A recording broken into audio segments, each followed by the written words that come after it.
Shuhrat aka, amaliyot davomida tadbirkorni kiydirib ketgan buxgalterlar haqida nimadir deya olasizmi? Kengda real case asosida aytib bersam sizga. Bir holat bo'lgan, soliq auditi natijalari bo'yicha bizni chaqirishgan, tanishib chiqqan jarayonimizda u buxgalter o'sha arizasini yozib davomga ketib bo'lgan. Ishda korxona, ta'minotchi korxona sotyapti. Deylik, 1000 dona iPhone. $1,500 har bittasini sotish narxi. Bu narsani tan narxi $1,400.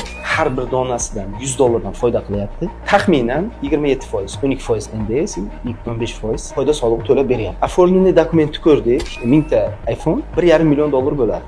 U buxgalter nima qilgan? Bitta iPhone'ni $1,5 million deb yozgan. Tabiiyki, soliq kelganda bir dona iPhone sotildi deb hisoblangan.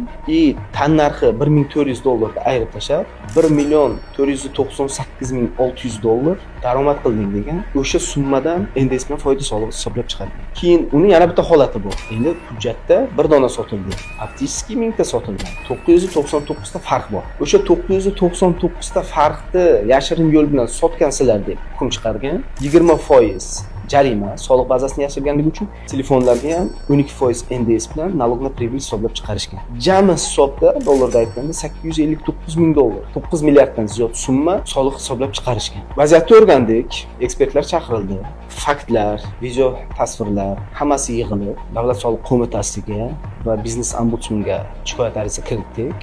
Hamma hujjatlarni o'z vaqtida to'g'rilab berdik.